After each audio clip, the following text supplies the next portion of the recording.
Hello everybody, it's Max McAllister back with another episode of Cycle with Max.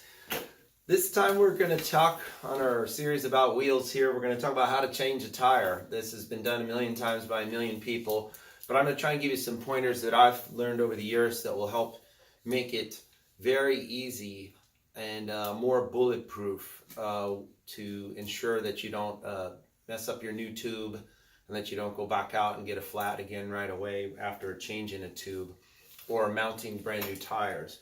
So, I'm going to talk about two different scenarios. One is we're in a workshop and we have all the time in the world to get the job done and do the best possible job. And then the other one is going to be I'm on the side of the road and I've got 25 of my friends waiting on me while my bike's got a flat tire, and they're either burning hot in the summer sun or they're freezing cold in the winter. And nobody wants to be, or nobody just wants to be standing around waiting because somebody has a flat tire. Although it happens to all of us on occasion. So let's talk about. I'm going to do both as we go: workshop and environment. So we can consider right now that I'm in a workshop and I may have a worn tire that I want to change. And or I may be on the side of the road and I've just experienced a flat. So I'm going to do both of these concurrently, all right? So the first step, anytime you want to take a tire off, you need to go all the way around the rim and make sure that the tire is off of the bead all the way around on both sides. Now, depending on your make of wheel, your manufacturer of tire and such, it can be so easy you don't need any tools at all. Like it'll just fall, you can just pull the tire off. And sometimes it might even take multiple tire levers to pry the tire over one lip to get it started. So there's tons of different tire levers on the market. You do want something sturdy and something that will glide easily. So there's some different kinds. Show you a few.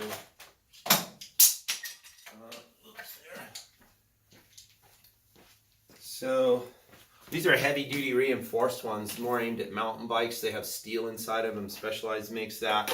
Most common one in the world is this Park Tool one. This one actually works really, really good.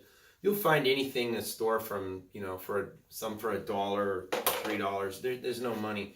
This Park Tool also makes this one. I'm not a fan of it. It doesn't really glide well. The tire doesn't glide up over it nicely. But this one from Park works pretty good. It's called a TL 1.2, tire lever 1.2. So you can find them anywhere on Amazon or whatever. So once your tire is broken down from the edge of the rim, you want to put the edge of the tire lever up under 1/2 of the lip of the tire. And now it can be very tight. So you're going to want to hold a spoke and you're going to push away. Okay.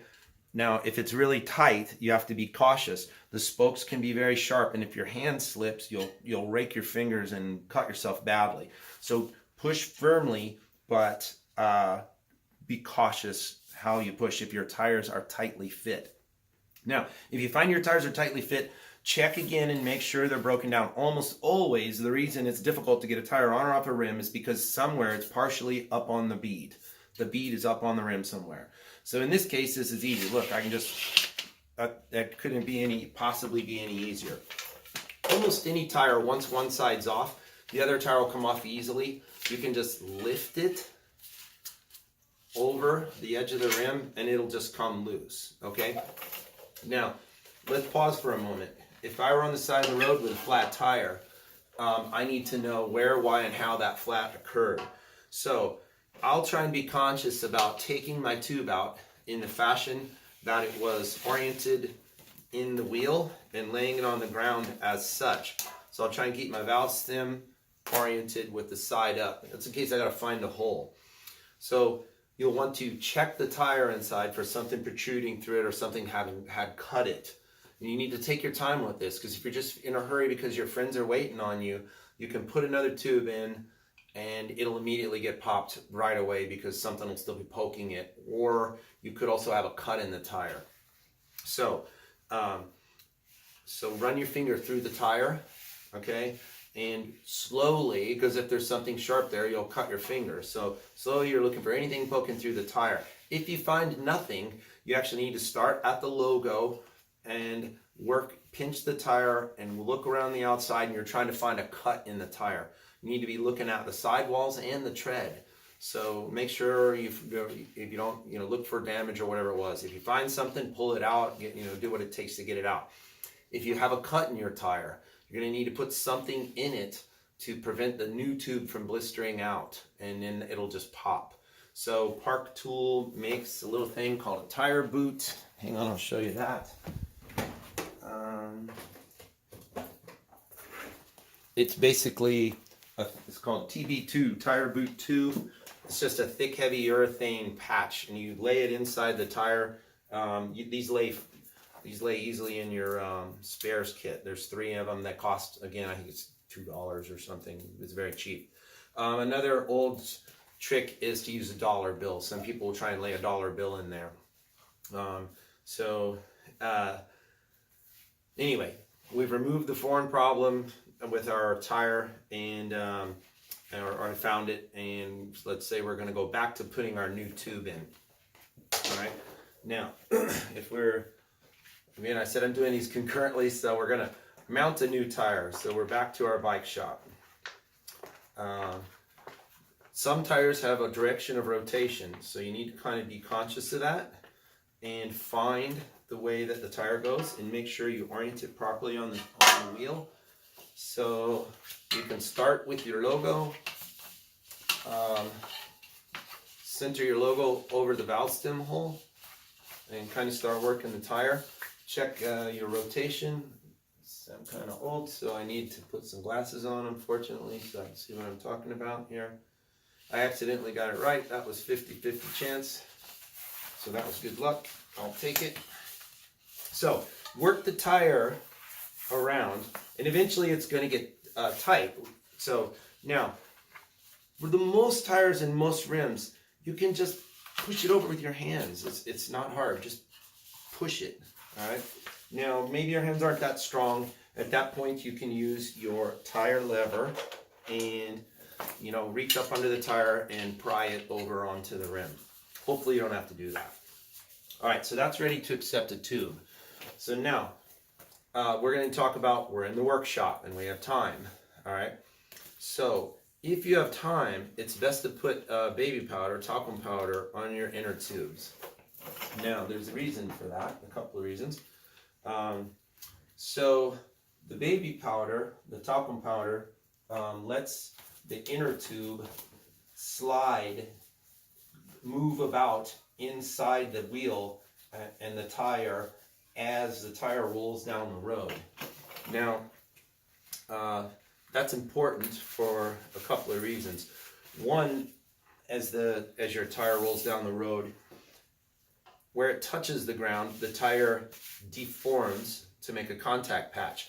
The inner tube inside the tire is constantly rubbing. Every second that the wheel rolls around, the inner tube is shearing against it. So if you've ever had an inner tube in a wheel for a long period of time, say a year or so, and you've worn out a tire and you go to take it apart, and you find like grainy, rubbery powder inside, that's actually the rubber inner tube wearing out against the inside of the tire. Now, that's bad. That friction creates rolling resistance for your tire and makes your bike go slower. So if you can reduce that friction inside the tire, your bike will roll faster, and that's basically free speed. So once you open up your tube, you want to blow into it, and you kind of got to force it. And what you're looking for is to get it basically round. I like to, if I fold it in half, it kind of hangs like a banana, right? So I want that solid shape. And then gently close the valve stem so that it holds the air. Otherwise, it's so easy to touch it and it'll just lose that air. All right. We're going to pull the wheel up, and you got to put your valve stem in. Now, you want to put the tube inside of the rim, not inside of the tire, inside of the rim. So you want to make sure you get the tube in the rim. Hopefully you understand what I'm saying. So you can see I've got the tire, but you can't see the tube anymore because the tube is in the rim. So make sure you do that. Now we're going to start away from the valve stem and work to the valve stem, just pushing the tire into the rim, okay? Just like this. Now, I'm going to do this with no tools, okay? So now I've got tension on the tire. It's kind of I've gotten to where it's tension everywhere. But I'm certain that there's more slack to be had because it's up on the bead somewhere. So go back around the tire, right? And each time you do that, you'll gain a little bit. And make sure you pull the tire, the bead, off of the rim. Just keep doing that over and over because it's always going to try and get up on the rim. And if you do that, you can just put the tire on with no tool at all. It's just that simple. All right? So, and I suggest you get just a cheap $3 tube somewhere, and when you have a dead tire and it's raining out and you wish you could ride your bike, just sit around and put your tire on 10 or 15 times one night so that you can get fast at it. So if I were to do this at speed, I can do it in a couple of minutes and not hold up the ride or my friend. So I'm going to cheat and inflate this here. Now, when you have your CO2 on the side of the road, you want to take your CO2. For a road bike, you're going to use a 16-gram CO2. Use just a little squirt initially to make the tube get round and the tire take its shape. Okay? At this point, you want to go along, look around the side of the tire, push on it, make sure that the tube hasn't a piece of it hasn't come out or worked out. Make sure you didn't make a mistake. Okay? So you're looking for that to make sure you haven't made a mistake. Make sure everything looks like it's starting to head up the right way. And then if you're on the side of the road, you're going to dump the whole 16-gram cartridge into the tire. Just let it all go at once. And don't stop. Just put it on there, open it, and let it rip. And your tire, you'll hear it pop, pop, pop, and beat up. All right? And then when you're done, you want to inspect the edge of the tire. So you're looking for the bead of the tire to make sure that it's come up uniformly all the way around the rim. Okay? And once you're certain you've done that and you've got that right, you're going to put the wheel back on your bike and then take a moment and spin the wheel and just watch it, and you'll see. Sometimes you might see the tire kind of doing something strange. It might not be fully beaded. Hopefully you caught that when you inspected it. But if you didn't, then it'll be apparent as soon as you spin the wheel. So if you're in a workshop environment, you have a chance to kind of wipe your wheel down, make sure it's clean and get the talcum powder off.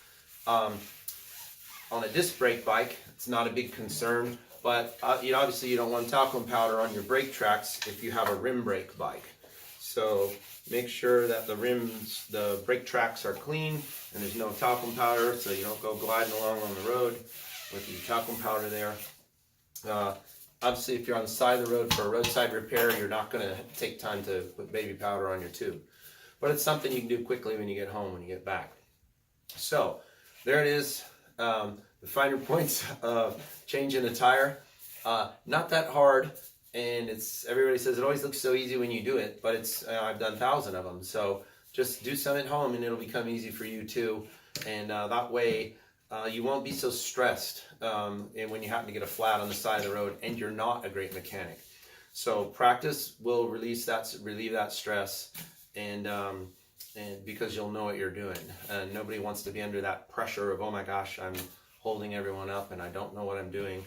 And so you can, like I said, it's very easy to mitigate that just by simply practicing. So, all right, so this is Max.